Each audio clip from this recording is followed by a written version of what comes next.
Okay, niche research. Now, niche research in my eyes is one of the most hyped topics in the whole of internet marketing, and many times I believe it's not as complicated and mysterious and as magical as people make out. Sometimes it's just getting some good inspiration and checking a few facts about your future income streams. Now, I would like to show you a few websites where I normally get some inspiration, and if not just inspiration, I can immediately also check if the market has got some meat on the bone, or if there's anything in the market worth going for. So let's look at the few of the websites that I point out to you in few graphics. One is Amazon. I'm sure you've heard of Amazon, the big bookseller, but not just books these days, DVDs, games, software, products of all sorts. Number two is eHow, a magical place. I will show you some really nice stuff there. Pulse eBay. Now pulse.ebay is a good one. It actually shows you the trends and current bestsellers and most wanted items on eBay. Now I have an interest in that because eBay obviously sells millions of stuff, and if you know millions of people are looking for a product or service on eBay, you know there's a good market there. And last but not least, groups.google.co.uk, because if there's a buzz in a group and there's hundreds of people discussing problems or needs, then you know that they look for answers, and that's exactly what we want. We want to provide answers and charge people for the answers. Okay, welcome to amazon.co.uk. Now, we know that Amazon sell a lot of physical products, but nevertheless we can gauge the market demand, and we can also gauge if there's already products out there. Now, in essence, nobody would publish books on a particular topic if there wasn't already a market there. Let's have a quick look at Dog Whisperer, just to get an idea, see what Amazon comes up with. Okay, now here's some good information. First of all, we have some books from Caesar Milan. Books, DVDs, some more books, more DVDs. Okay, Dog Listening, Dog Whisperer, some good stuff. Now I want to just give you a little tip here while you're listening. Come very close, because this is awesome stuff. You can look inside books on Amazon, and looking inside a book gives you a very good idea of actually what's in the book, and not just in the first page. What I'm always interested in is not this page.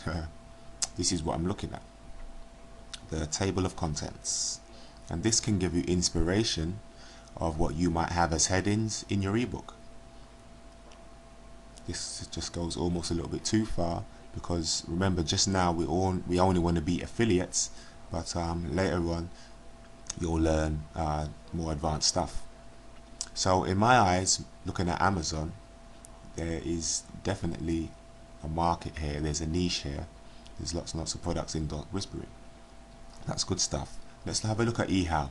Now eHow is very, very powerful, and if you've never heard of the site before, I would really recommend bookmarking that site right now, and it can give you so much valuable information. Now let's look at how the different tabs, how to browse, how to categories. You can go to pets. We look at dogs. We've got 2,500 different articles on how-tos about dogs.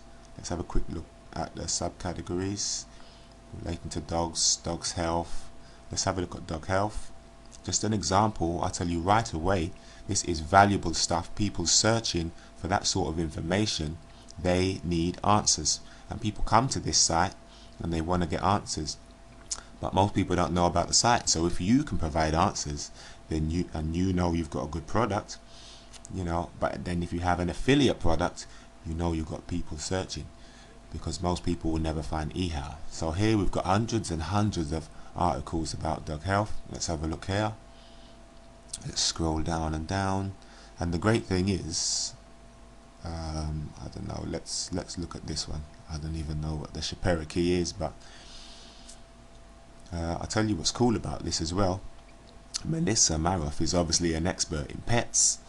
Now later on, and I know I'm going on a little bit ahead, but you might want to talk to Melissa about getting an interview with Melissa on certain topics. But here it is, step by step, about Shapiricas, or however you pronounce those dogs. Brilliant stuff. And this is valuable information. She wouldn't have written it if people didn't want it. Okay, there's a dog there on the left hand side, but I'm not even into dogs, you know that. Okay, so this is eHow for you. Great place to start looking. Instant market on how people are interested. And going back to this section, you've got how-to videos, art and entertainment, cars, education, food, drink. All these are niche markets. All these are places for you to have a look and get inspiration. And once you've got inspiration, you can start putting a little bit of meat to the bone and see what else is going on in the niche. Right, eBay posts. Now, eBay posts gives you a very simple overview of the most popular searches all over on eBay. You can go to subcategories. So, for example, if we look at photography or musical instruments, let's look at photography. eBay immediately shows you the most searched categories. Okay, for example, Manfrotto or Canon, and you can see the largest shops selling those products, and it gives you a very good idea of how many searches is happening in a particular niche.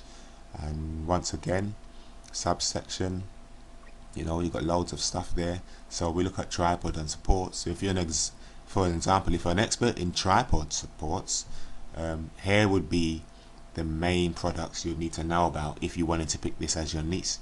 And you know, people searching on eBay, you can even use an AdWords campaign bidding on those particular products. You can even go further down, looking at the Manfrotto, you can see all the searches, you can see the products. So that gives you an idea of the activity in the niche marketplace. Google groups, definitely one of my favorites. Understand that these people are volunteers joining a group because it's their passion and they're interested about the topics in the group, and they discuss things there. Let's have a quick look at dog training. That's obviously the niche I'm looking at the moment. Look at groups. Okay, now here is a group, quite a busy group, over 1,000 subscribers, and this is a dog's behavior group. We've got high activity, like I said, over 1,000 subscribers, sorry. And I'll tell you what's really clever about that. You should join that group, and you should keep your eyes and your ears open and having a look at what people want. Ask questions, and you can see if there's a particular topic that people ask questions on, and you can say, hey, wait a minute, wouldn't it be valuable for you guys if I could provide you know, answers for you? And then you sign up and say, this is John Doe from the dogwhisperersite.com, and you know, you can make them go there. You can create loads of traffic, and this is stuff that will really A1 tips from the field, my friend. So a quick recap to get started, to get inspiration. Is my niche working? Do we have anything going for us here? I'm looking at Amazon, how-to, the eHow directory, one of my favorites. eBay posts to see if there's really stuff being sold. And last but not least, the special Google groups that give you a strong idea on the activity in that sub-market. Once you have your inspiration, and once you have ideas about niches, and I will always start at first with your own passions, but do check if your own passions or hobbies have people out there as well. You know, do your searches, and once you know you've got a couple of niches, I'd say write them down, focus on 2 or 3 to start with, and then choose one once you have a bit more data. And what we're going to do next is we're going to have a look at Google, look at the competition in AdWords, and then we're going to look at ClickBank. This is where we're going to get our products to promote and see if our niche or hobby products are there for us to promote. Thank you.